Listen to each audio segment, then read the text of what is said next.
My main thing left and my side thing switched up. It's better that way. I was getting them mixed up. Main thing left, side thing switched up. It's better that way. I was getting them mixed up. Main thing left and my side thing switched up. It's better that way. I was getting them mixed up. Welcome back to the Freelance Network podcast, everybody. A podcast by content creators for content creators. Got to get the sign in there for the brand. So today it is episode 32, and I am very excited for this episode because whenever I get to have somebody on in a field that I don't know a lot about, it just gets me hype. That's why we do this podcast, people. We love learning about the hard work people put into things. So this week I'm joined with Max McCrary, who is an author amongst many things. So Max, welcome to the podcast, man. How you doing? Hey, Luke, it's great to be here. Thank you so much for having me, man. It's an honor. Of course. So Max and I, we know each other through Max's girlfriend, Marissa, because me and Marissa have been in school together forever. And she is one of the best people I know. And she is just a super creative artist, super fun person. And then Marissa was like, yo, you should meet my boyfriend, Max. But then a quarantine started and it's like, we can't meet. But hey, virtual meeting's the next best thing we got. So Yeah. This quarantine thing, I work at home writing for the most part, so it didn't really change my life forever. But I noticed people went from like, oh wow, I wish I was doing like freelance stuff like you, to like, wow, I don't know what to do with my free time. Like, yeah. So I think a lot of people will be coming out of this with some kind of new acquired skill. Yeah. Well, so before we get into you as an author, I like to do a little research before a podcast to figure out what my guests are about. And Max is just another one of those people where it's like you wear so many dang hats that I'm just going to let you tell the people what you do because it's a bit easier. All right. Really, when you think about what I do, I really consider myself a writer. I think the written word and language is really where my passion lies. And that's why I found a home in script writing, in books, nonfiction, and regular podcasting, which is the art of, language communication, and rapping, which again is just poetic verse. There's a quote from George Carlin where he said that like, if a person's goal should be like, if they ever write a complete history of like what it is that you do, they shouldn't be able to leave you out. You should try to make it so that they can't leave you out. So I wanted to put my name, really it's failure. All of these things are examples of me having the privilege to have failed in doing things that I really care about. And I've learned skills and picked up along the way. And like titles breed titles, you know what I mean? When I started, I had no idea that this was going to do it. And it still feels like I just kind of throw paint at the wall, and sometimes it makes a pretty picture. Yeah, no, I totally get that, man. I mean, like I said, you wear a lot of hats, but it's kind of like a snowball effect of like, once you start creating something, you get that feeling like it doesn't feel like anything else in the world. And you just want to keep making stuff, and you can't always work on the same thing or the same medium. So it's just natural you're drawn to other things. Yeah, I think a lot of the privilege with being like modern art being as hands-on as it is with like technology and user-generated platforms and stuff like that, is it really enabled artists to be able to do like in the 1800s, people spent years and years working on a single book that now some idiot can post on today. Like the medium has kind of evolved, and I think artists are starting to evolve with it to where we're trying to communicate with multiple platforms. It's to me, it's like creating without limits. If I see something, I should try and make it so that I can figure out how to create it in the real world. In my head, at least. Yeah. Well, I think something that we talked about before we started, which this happens every single time with our guests, where we have a great conversation that we should have recorded before we started. Yeah. But you know what? That's podcasting. Now it's in our brains. So I just wanted to start talking about like your career as an author, because I don't know if we had anybody on that's actually published a book yet. So this is just super hype to me. So Max actually has 2 books out right now. One of which is American Alchemy, and then the other is How to Cure Depression with Magic Mushrooms. So the fact that you have 2 books out is just freaking so cool to me. So when you start speaking, if you could show those books again. Okay. I forgot. Okay. Yeah, so this one, I wanted to know, like for you, when did you realize like you wanted to be a writer, like as a serious career path? Because like obviously it starts as a hobby and like a passion, but when for you did it click like this is time? It's like time to go all in on this. All right, so this one is American Alchemy real quick for everybody, and this one is How to Cure Depression with magic mushrooms. And when it comes to when I decided I was going to write, I remember the first time I really played with the idea, I was playing Dungeons and Dragons with my friends. And I think D&D is a really good introduction to these things because not only are you playing with creative concepts in your own mind, but you also have the ability to test things on an audience and to see how people react to things. And I realized that that was kind of something that I fed on, and I really liked it when people were really interested in stuff that I was doing. And then I kind of was like, well, how could I make Dungeons and Dragons like my life? And the easy answer to that was to become an author. And I was probably about in 7th grade. And I remember going to my guidance counselor, who was a salty man. And I had good grades. I was, they were looking at me for this prep school thing. And he was like, what do you want to do like with as a career in your 7th or 8th grade, which is not a fantastic time to know what you're doing. And I said, I think I want to be a writer. And his exact words were, writers die in the attics of houses that they don't own, searching for ideas. And like, it blew my fucking mind that he said this to me. And it stirred like an anger in me almost, where I was spiteful almost. I was like, how can you say How could that? you say that to a 7th grader, And like when I tell that story, they're like, that's really weird. Yeah. It's really weird that he's like, and he had it with my intentions in his mind. Like he was like, I think you should go into like medical writing because your dad has cancer. And I think that, you have personal experience with this kind of thing or whatever. And he did try to like help, but it definitely was like not good advice. Yeah, it was very indicative of just, and he was kind of right to an extent. I mean, you have to be ready to, like, I had to realize Allen Ginsberg is one of my favorite poets. He had a quote where he realized, I think it was in 1960 something, he realized that he wanted to be a gay man and just live with his husband in New York and just be a writer. And he went to his therapist and he was like, I just think I want to live in a tiny apartment with my boyfriend and smoke pot every day. And I was like, wow, that makes a lot of sense. And then his therapist was like, well, then why don't you just do that? And that's kind of like what writing is. And I think the pursuit of happiness in general is getting out of your own way so that you can actually enjoy your own experience here. Yeah. Well, I think a lot of people convince themselves their dreams aren't feasible when they are. Yeah, absolutely. And the idea of feasible, it can be, your dream will take on shapes that you didn't think it was going to. When I started out writing a book, I was writing children's fiction that never got published and never turned into anything. Now I write nonfiction on magic mushrooms and adult fiction. And most people that read my stuff are like, wow, you wrote children's stuff? Like, why?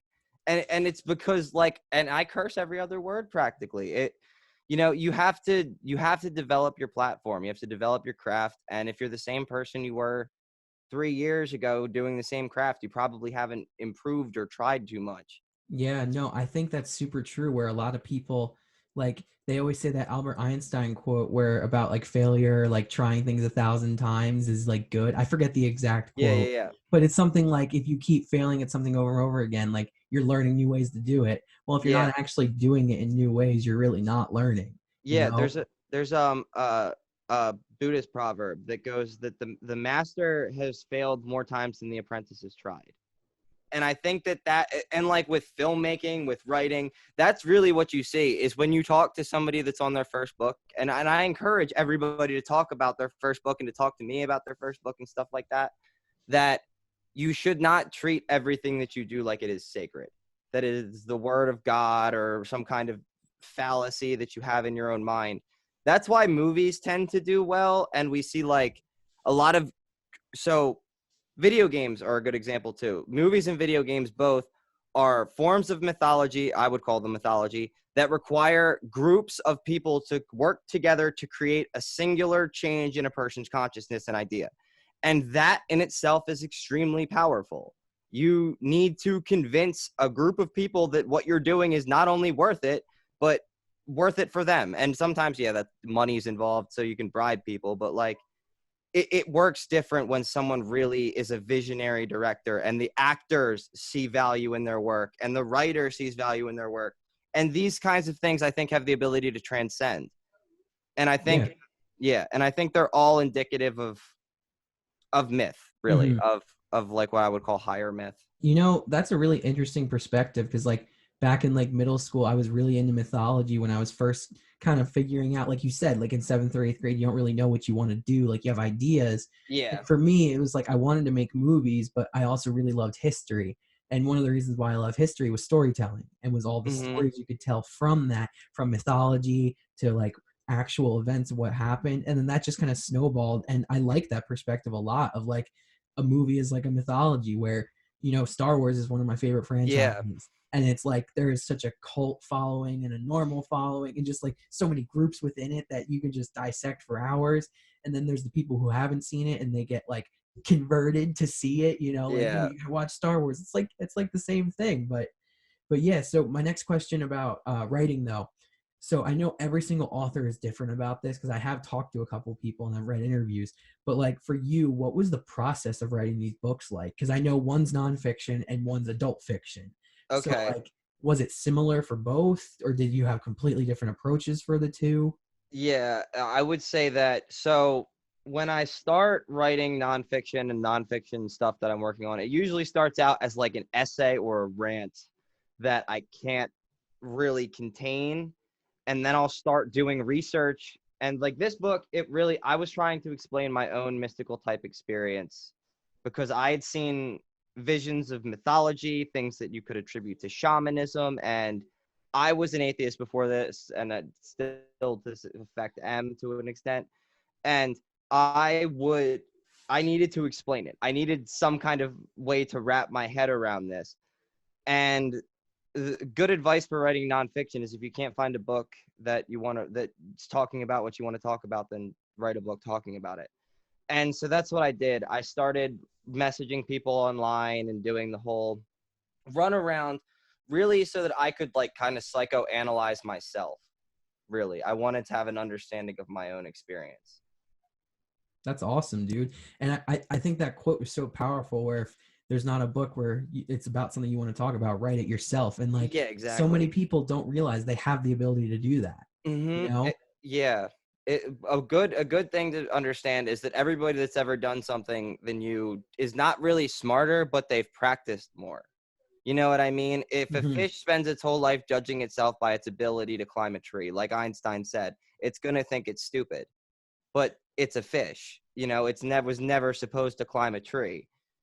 That's like following, like, that's when I talk about like people, they're like, I don't care about mythology, I don't care about books and stuff like that. I don't tell anybody that they should. I think you should follow what you your like. bliss. You know what I mean? If UFC gets you in your flow state and you just really like that, and that's how you feel better about yourself, I think that's a fantastic thing.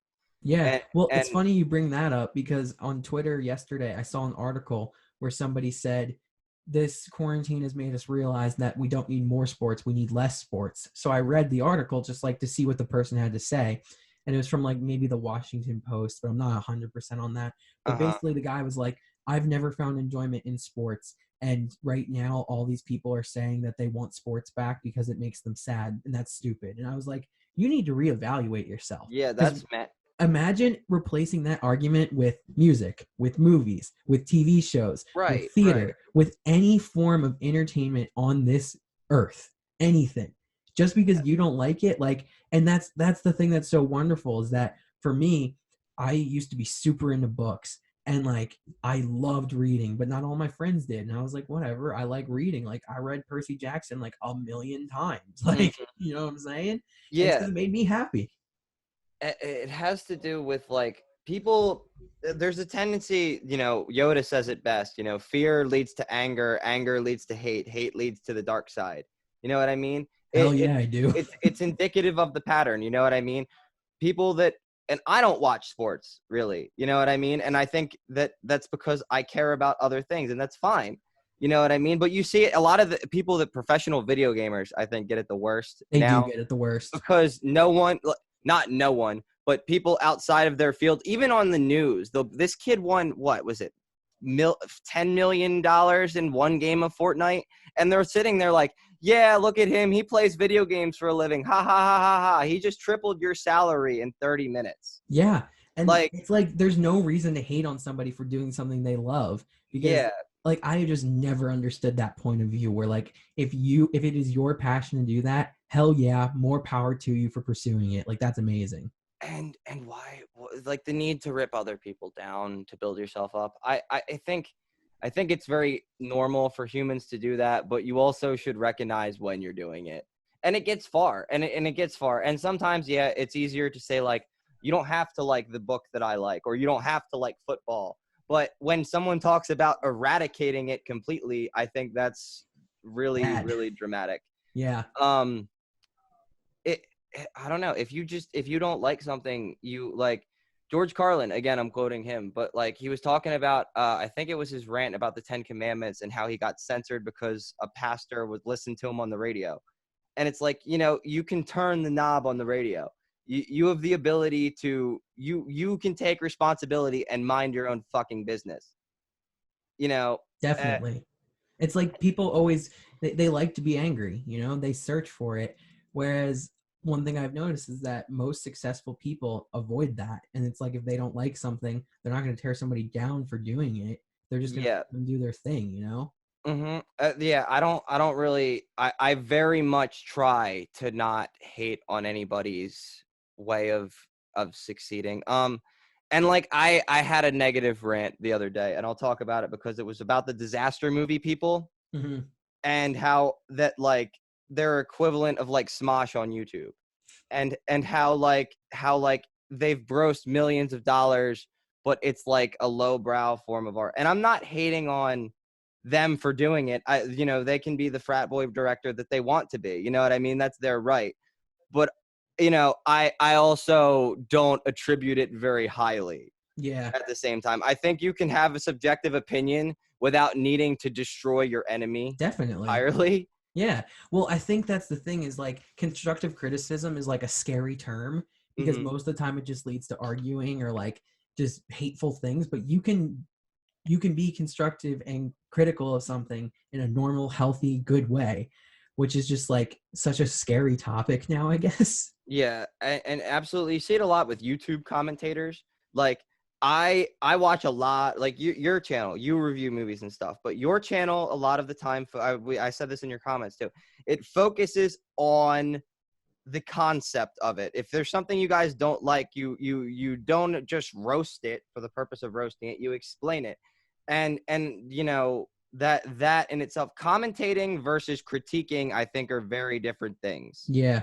Well, shout out to Chatting Cinema. That's the movie podcast I'm on with, you know, Gianni and Flynn, the boys that pop on this podcast every once in a while. But yeah, no, I think that's a great point. But to segue back to the author stuff, I was curious because you talked about, this was basically like your approach to nonfiction, where it's like these concepts and things that you feel like aren't being talked about, talk about it. So then for something like American Alchemy, like, was this like a story that you just came up with? Did it come to you? Like, what was that process like? Because I'm sure it was polar opposite. So this one is American Alchemy. And yeah, it was very. So when it comes to like, and I'm working on a new script now, I feel like there's like, I don't know, I get like an urge, and I'll just get like in my head a lot, really. And I'll be playing with like, maybe this character does this, or maybe like what if this happened, so if I'm referencing like something I'm doing in my I'm working on a book of psychedelic horror with my friend, and one of the concepts was how could I showcase the evils, or how could I take something that people traditionally attribute to love and turn it evil. And I did that by having a mom become possessed by her own subconscious, and it's making her want to kill her babies. It's like a reflection of of like the fear of motherhood reflected through that. George Orwell is the quote I'm going to use. He says, write with a purpose. And I do have a purpose in mind. With American Alchemy, it's more like each character has a purpose. And with American Alchemy in particular, I wanted to tell a big story. Like, I wanted this to be like my Game of Thrones, Harry Potter, my large world building exercise. And it started a lot like those two.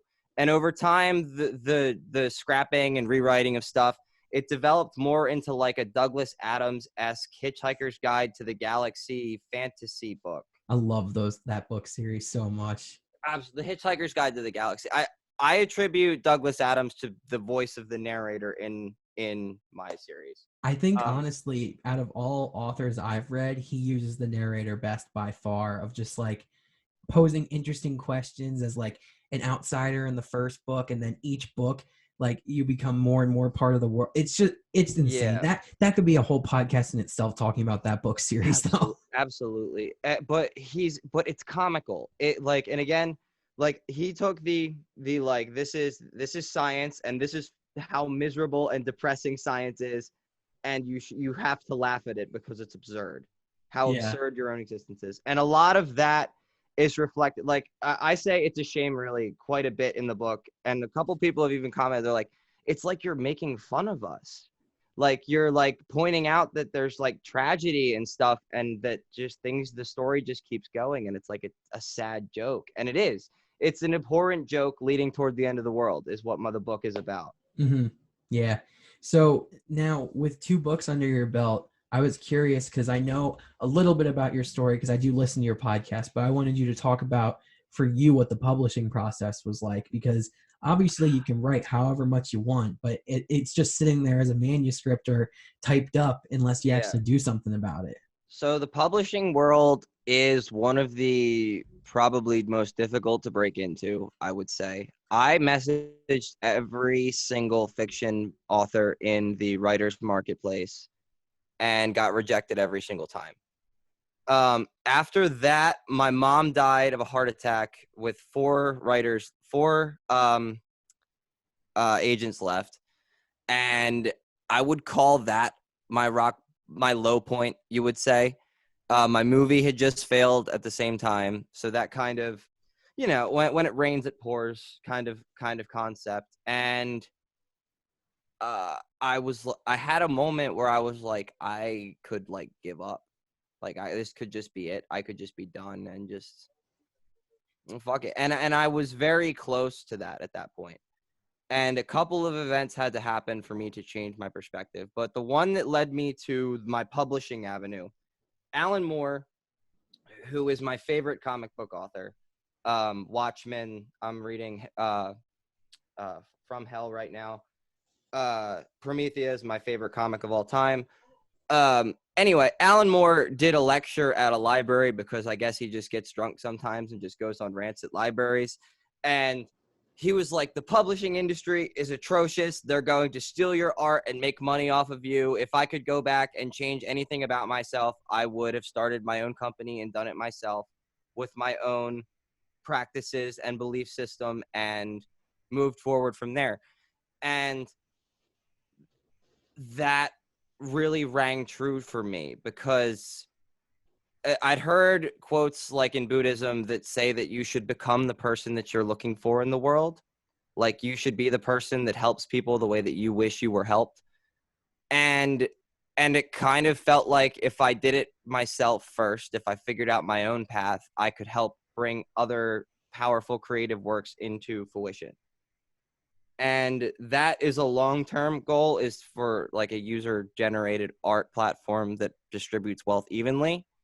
But really, it was really a matter of putting my craft at the front line of my priority list. And I'd failed making movies before. I'd failed with every agent in the book. I mean, if I failed making a company, it was just another thing under my loop.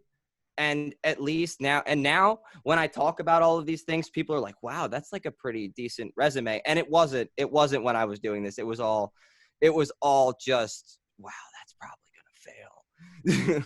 Yeah, no, I will see after listening to your podcast where you went in on that story, like so many people give up and it sucks. Giving up, like life is not easy and life throws things at you, especially when you think you're doing great and you're on the right track and you're hitting your creative stride, but then life always finds a way to set you back.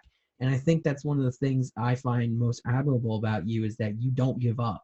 And like it doesn't matter if you fail once. You're like, okay, I did that. Move on. Gonna do it again. If it fails, whatever, move on, do it again. And so many more people need that mindset where like, yeah, failing sucks, but you learn from failing. You get better from failing. You grow from it. And like to stay stagnant and just have a success after success, good for you, whatever. You can be the Michael Bay of directors. You can be whatever, you know? Ooh. Yeah, like you can make you make explosions. movies. You make explosions, mildly racist jokes, and tits. Yeah, pretty much. So, but yeah, no, like I think that the fact that you basically were told no by everyone, you're like, no, I'm still going to do it is the best part. And I think that's just awesome. Yeah, and when I think of like, I mean, it's almost indicative of like the hero's journey. You know what I mean? And maybe it's just because I think of things thematically like that.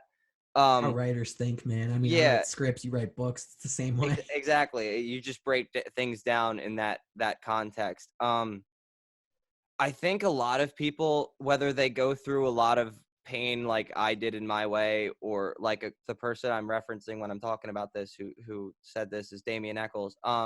He actually got convicted and falsely tried for murder when he was 18 and spent the next 18 years in jail. And in his podcast, he was like, I don't really think that I had the same struggle as everybody else, or not that I struggled. Like, and he was in solitary confinement. You imagine this is like the worst trials of the human soul. And he feels bad for millennials that can't figure out what they want to do with their lives because he never had to question that. You know what I mean? Yeah. And it's kind of like sometimes you have to go to that dark place to get to where you really want to be. And to do that, I think you have to fall in love with the process of doing what you do. I fell in love completely with failure. Like if American Alchemy gets roasted by the internet, it gets torn up and destroyed, and I am a laughing stock, like insert author here, then fine. I attribute that to I'm proud that I tried. And if you can decide for yourself that trying is worth more than, you know, and I think it was Little Richard who just passed away that said that it was I want to say it was Little Richard, it might not be. When he was trying to be famous, they said to him, you don't have a job, you're not making any money. And he's like, no, I have 5 jobs, I just don't make any money. You know what I mean? It's like that. Like, yeah. Well, like I think what you said about falling in love with the process is the biggest part, where like you don't just wake up one day and you have a book done. There is a lot of trial and error. There's a lot of hours of writing. There's a lot more into it. And it's like that with every single piece. Like on our last episode, we had my other host, Cassie's friend, Leah, who's a musician, and one of our other people who's on a lot, Sully. They're both musicians. Writing music does not happen overnight. Some people may say the idea for the song came to them. Well, yeah, but they didn't record it, mess with it, master it, release it in a day. They didn't do it like that. Or like movies. You don't write a movie and then the next day it's done. It takes months. It takes years. And same with books and same with art. You don't just make something and like, boom, it's done just like that. But like, I mean, for me, like this podcast, when I first started it, I was super excited. And I was like, you know what? I've always wanted to post to YouTube consistently. I've always wanted to do something like this. And it's not my first try. I've had failed YouTube channel attempts and they are hilariously bad. And it's like me and my friends tried a thing called Filmatic Network TV, where it was like reviewing movies and talking about movies. Well, now I do a podcast about movies. It's going pretty dang good. And then this podcast, which is going pretty good. And I wouldn't be here without the failures. Like you need the failures. Yeah. And like, as far as like to me, I consider writing like there's really like 2 kinds of writing. So there's like script, film, book, where it's like you take it and you edit it. It's like a big concept that's infinite in your head and you have to shrink it down. And then that is more like refined. It's more like a ritual. You know, you come at it every day, you're approaching it, you're showing it to other people, you're getting reviews on it, yada, yada, yada. It becomes something a little larger.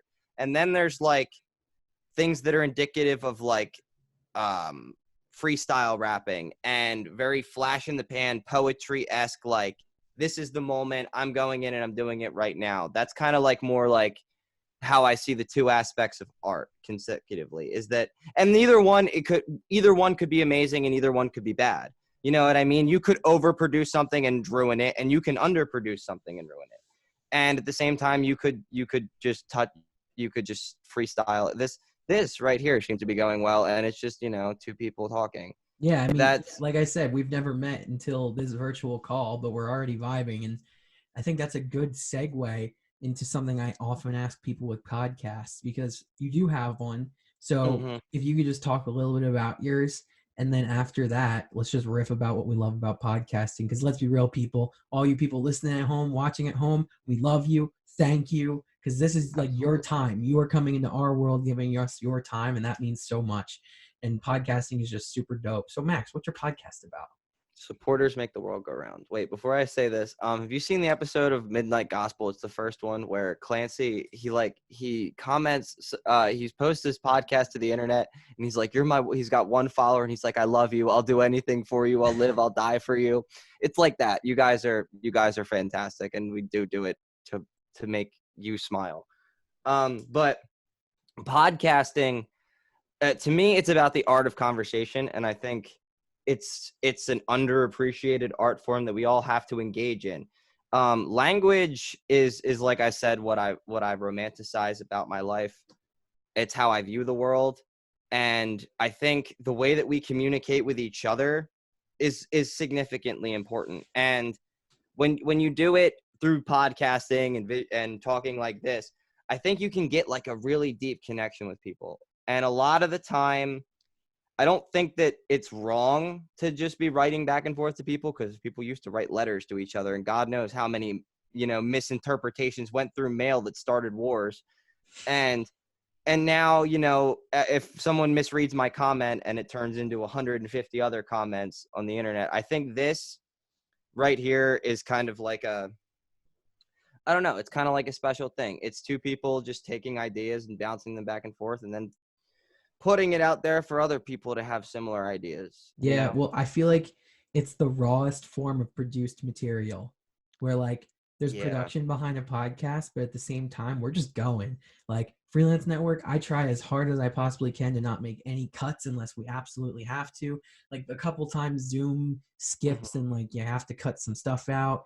But like honestly, most of the time it's just record, stop, that's the pod, baby. And that's just how we like doing it here. But I think that my favorite part about a podcast is that if we just met once and like hung out with each other, we would kind of know each other. But by the end of this podcast, I'm going to feel like I've known you for 5 years and you're one of my homies. And then when we actually hang out the first time, it's going to be just like we're homies. Like it just picks up, Absolutely. Yeah. When two people, it's like being stranded on an island. You know what I mean? You're just forced to confront the things that you have in common, really. Mm-hmm. When you take people that, even people that you think really don't like each other, they're more in common. The people that really don't like each other have the most in common, actually. That's true, yeah. Like, well, because you see things in other people that you wish you were, and that's why you don't like them, Yeah, there's a Buddhist meditation technique. I keep talking about Buddhism. Shout out to Buddhism, man. Yeah, where when you have a problem with somebody, and this is something I do myself, I list all of my issues with that person, and then there are the things that I work on in myself, because it's an extension of the ego. And if we're talking about like symbolism and storytelling, for example, if we're taking the myth of like Odysseus and the Minotaur, which is one that I use for this example, the labyrinth is indicative of the dark place of the mind. It's the things that we're afraid of in human nature. And Odysseus is the hero, the main character, the symbol of the human spirit, wandering through this dark place to confront a monster. And when he sees the monster, it's the animal nature in him. It's a bull-headed person that he has to kill. And by killing himself, he's destroying his own ego, the parts of himself that needed to be left in the labyrinth. I think that's a fantastic analysis. I freaking love the Odyssey. Like that story, I read that freshman year of high school, and like whenever you read a book in class, it's like automatically minus 10 points of liking it because you're being forced to. But when I Yeah. started reading that story, I was, like I said, I was really into mythology. So it just started clicking with me and things like that. I mean, like I read the Aeneid after that, and like Mhm. I read the Iliad after that, because I just got so into like epic poems, and like Beowulf, shit like that is just so much fun. And it's like the bare form of storytelling. It's some of the oldest Right. stories we have. And like all these movies and shows and books that we love now, they're built off the foundation those stories told centuries ago. Absolutely. And that's really what I'm touching on my TikTok, honestly, is I want to communicate. It's really kind of like comparative mythology, but I think these things, if you look at Carl Jung's work, they're inductive of like man and his symbols and the archetypes of the unconscious mind. Like and with in particular Western esoteric traditions are what I would focus on because I'm white. They, you know, they're in my subconscious. I've been introduced to them through my entire life. You know what I mean? As opposed to learning an Eastern one where it's like learning a new language. I think that there's commonality in these myths. And when you break them down and pull them apart, you can find metaphor. And that's really the metaphor is just playing catch with an idea through generations now. It's gone from campfires to TV shows. You know, a lot of people were, someone commented on one of my mythology videos actually, and was like, people used to come up with really good ideas before they gathered around a TV. And I was like, well, no, I kind of don't agree with that, because I think the TV is more indicative of like a modern campfire. And we're trusting, yes, shamans, you could call them, or expressionists of thinking to tell stories to improve our lives. You know what I mean? Which is what else were shamans doing besides looking up in the sky and trying to explain stuff, which is what science does. And I mean, that's the whole point of these stories, is it's relatable. It makes people feel better, it entertains them.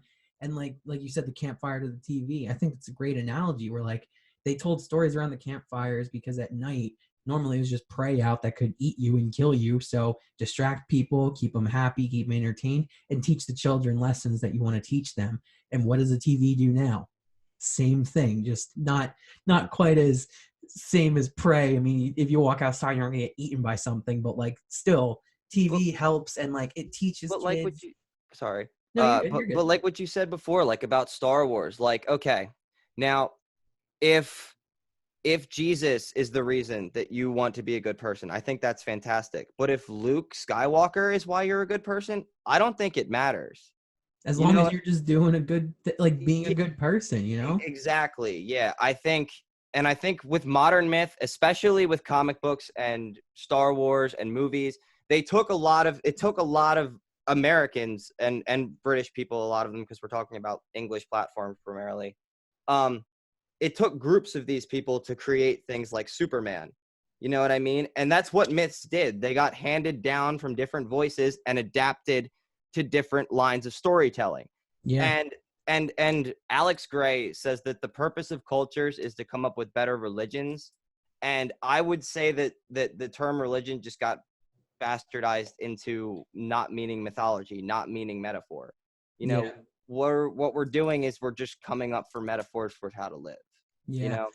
Well, I think like storytelling, I told you before the podcast, or maybe it was during, I forget now, but storytelling is the whole reason why I love all of this. And like movies just happens to be the medium I want to do it through, but I do a podcast as well. And I would absolutely love to do a TV show. And like, I would love to write a book. I just don't have the patience to, so more power to you. But just things like this, like this podcast, me and you are just riffing about how we feel about storytelling and what we think it means. And I think that's just incredible. And you know what? If you're listening at home and you disagree, hell yeah, just don't hate us. You know, you're allowed to have your own opinion. And that's the thing that's beautiful about all of this. Exactly. It's about following your bliss. You know what I mean? If you get that on the football field, like we said earlier, I'm just talking about what worked for me. You know what I mean? Because I wouldn't have found this thing if someone else didn't tell me that that's how they did it. Yeah. And it's like with creating too. Like I know so many people who are so critical of other people's projects that are around the same level as them. Where like if one of my friends makes a movie, the first thing I do is tell them exactly what I like about it and everything they did good. And then because constructive criticism is a real thing that you should do, I tell them where I think they could be better. and I come from a good place where it's like, I want you to be better. I'm not trying to tear you down. I'm not trying to hurt you. I want you to be better. And also, I expect that whenever I send something to somebody. I don't want them to just tell me it's great and move on. Like, if you didn't like something, tell me, and I want to know why, because that's a whole new perspective that my brain couldn't comprehend, because my brain sees it one way where your brain could see it in a totally different way. Yeah, I think that's important, is recognizing that you can't see each other the way the way the other person does. But that's where myths come in, because for once, if you're not looking at the world as Luke and I'm looking at the world as, Odysseus, and I'm not Max, I'm looking at the world as Odysseus, suddenly that's a form of ego death. We're both one thing. We're both an archetypal hero that's got to push through this labyrinth on our own. You know what I mean? Mm-hmm. And I think that's the communicable thing about myth, and what I tried to communicate in my own life and art. Well, I know I am very excited to read your books, and I wish I could have before this, but this kind of became a spur of the moment thing. Like, let's just send it. Let's just rip a pod. No, absolutely. I'm very, very happy with how this went, honestly. Yeah. So next thing I want to talk about is you also do music, because, let's take this author hat off. Let's take the podcast hat off. We got the musician hat back on. Yeah. I know you do music and you DJ too, which is just another form of expression. So why don't you talk about that a little bit? Okay. So I mostly do producing, so it's a lot of behind the scenes stuff. And I work with my DJ, Saga Genesis too, who does a lot of that. And so music, again, I never really toyed with the idea of rapping. I thought it was never going to be something that I could see myself doing. I liked performing. I loved music. I never had any, problems with that. But I was reading a lecture about Shakespeare being compared to Jay-Z and Eminem. And I was like, wow, Shakespeare is widely considered to be one of the best writers of all time. And I was like, how dare I belittle, if I'm going to try and be the best that I can be, I would need to experiment with poetic verse as well. So fast forward me toying with that idea for a little while. It was right after my mom died. I was in a really, really bad mood, and I just wrote the first 5 songs that I ever wrote about the grieving process. And then I showed them to a friend of mine, and he was really supportive. And Nate, Secret Trader, thank you, man. He helped me produce the first 5 songs that I put out. And then I saw what he did in front of me, and I was like, I could probably figure that out if I just sat there and messed with it enough. And that's kind of what happened with film too, is I just kind of watched and learned. And then it just kind of started picking up slowly but surely. And now I've worked with 8, 9 different people on my new album, which it's done. I'm just waiting for the opportunity. Redman commented on it from the Wu-Tang Clan. Wu-Tang, baby, that's so cool. Well, he's an unofficial member, I guess. Yeah. He's fantastic, though. He is one of the nicest people that you could possibly meet. And so he didn't have to be that cool to me when I messaged him, and he is absolutely the nicest person you could have hoped for.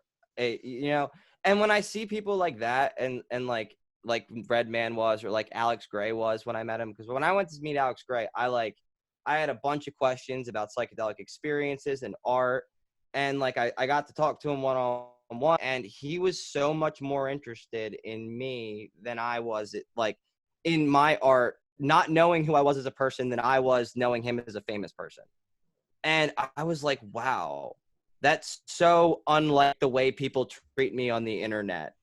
And that's so unlike the way that people act. And there's this idea that you have to be an asshole to be cool. I can't stand that, dude. And I remember being like, he might be the coolest person I've ever met. And I think he might have been the nicest person that I've ever met. That's awesome, man. I mean, I think that's just another thing about creating, is the more you're in it, you find, not all of them, because I can't speak for all of them, but successful people love hearing about other creative ventures that are different from theirs, and they love being supportive and just talking about it. I mean, the amount of DM exchanges I've had with different podcasters, with people who make movies, where I just shoot them a message and just randomly. I'm like, what do you think of this? Like, do you think it's cool? Do you like it? Like, just stuff like that. And almost always it's just a nice little positive experience. And it's cool to hear from like other worlds that it's the same way. We're like, we're not all assholes trying to outgun each other and be better than the next guy. No, like we're hyping each other up. We're supporting each other. We're building each other. We're critiquing each other. We're there for each other, all these steps of the process. And that's why I did this podcast with my friend Cassie, is because we wanted to find other creative people and just give them a place to talk about what they do, because so many people see a book and they're like, it's a book, and they move on. Or they see a movie and they're like, it's a movie, move on. But then you don't see the publisher's name, the author's name, every single person that the author asked to read it over, every single person that's read it and has changed their life. Or a movie, every single name in the credit. Or music, the person who produced the song, who mixed the song, who wrote the song, who performed on the song, who sang the song. All these things. It's like, just creating is lit. That's the best way I can say it right now. I don't have a great word for it. It's just lit. Yeah, I mean, like, again, since we're talking about Alex Gray would even call it like sacred. It's something that is indicative of priests and shamans, and it's important. It's something that I think people overlook because they're like, oh, well, there were never any Greek gods. And it's like, okay, but does that really write off the myth of Odysseus? Like, there is Greek mythology. Like, that's what someone commented on my thing today, was like, there's no Greek gods. And I was like, okay, but there's Greek mythology, and I'm going to discuss Greek mythology. And to do that, we have to absorb it as the context of this being, a story. And, people get mad if you talk about Star Wars. So I guess people are always going to get mad if you talk about Jesus. And that's just how it is. And you can't be afraid to piss people off. Like I said, but you should try not to be a dick on purpose. And that's what I try to do. If I catch myself being like unnecessarily rude, I'll backtrack a little bit and be like, okay, so you only see the world from your perspective, and your view is limited, and so is mine. So, let's just try and accept that our perceptions are both limited, and you're me and I'm you, and you don't like me for your reasons, and I don't like what you said for your reasons, or whatever. Yeah. I mean, that's a rare thing to happen on the internet, though. Most of the time, once it like starts to slip over the line, it's like deep dive, like there we go. Then the insults get crazy. But I'm glad that there are people who try to be chill about it, Oops. It finally froze. It's the first time we've had a freeze. We're going really good, too. You there? Yeah. Yep. Like I said, Zoom does this every once in a while, so I'll just cut that little freeze out. But like I was saying, I think it's really cool knowing that like we said this before the podcast, we're from New Jersey. We're not dicks unless we need to be. like that's just how we are. I mean, again, I think that there is always a need to stand up for what is right. There must never be a time where you don't stand up for what you believe in or say what you really think. But I do think that you can deliberately try to get somebody's goat. You know what I mean? Mm-hmm. You can do things with the intent of inciting some kind of response out of somebody. And I think that's the problem. Yeah, I think something that's really important is, especially with art and any form of creating, is an open mind, where if you're going into something open-minded where you may not understand it, like watching a movie from a culture you don't know, like foreign films. I mean, Parasite won, and the amount of hate it got on the internet was ridiculous. But then you go and watch it and you're like, damn, that was a great movie. Just because we don't live in South Korea and don't understand their class system doesn't mean you can't get something out of it. And you just need to approach something with an open mind, where I wasn't a huge fan of rap music 5 years ago just because I didn't listen to it a lot. But then my friends were like, no, like you're a writer. You would appreciate stuff like this. Like listen to the words, listen how they flow. And it's mostly my friend Brandon who will probably be listening, that he was like, bro, you need to listen to the words. Ignore the stuff you don't like. Brandon, right? Yeah. Yeah. And I went into it with an open mind, and now I listen to rap music. I really don't have a genre of music I don't like because I know how hard it is to make it. And I just think it's super cool seeing all these different voices. Like we've talked about this on this episode, where it's like this time is like just such a time of where you can put out stuff at a rate that you could not even dream of 50 years ago, 30 years ago, even 20 years ago, even in 2000. Like in 2000, you couldn't do this stuff. 2004, you couldn't do what we're doing right now. Yeah, You know what I exactly. mean? They wouldn't even know what a podcast is. Yet here we are. There's more being started each and every single day. And that's on top of like YouTube. I mean, imagine YouTube in 2004. We talked about this where it was like memes, where it was just funny things, where before meme was a word. Yeah, it was like Fred videos and Smosh, and it was really, really basic creator content. And then everybody on the internet was like, that's, even me back then, I was like, that's stupid. I don't care about that. And now I'm TikToking, you know, and I'm TikToking too, bro. And I never thought I would be. And I'm talking, and again, when people are like, you're TikToking, and it's like, but I'm not. Okay, when I'm TikToking, it's not like I posted a music video of me dancing. I'm talking about mythology. You know what I mean? Yeah. I'm taking this and I'm doing my art through TikTok.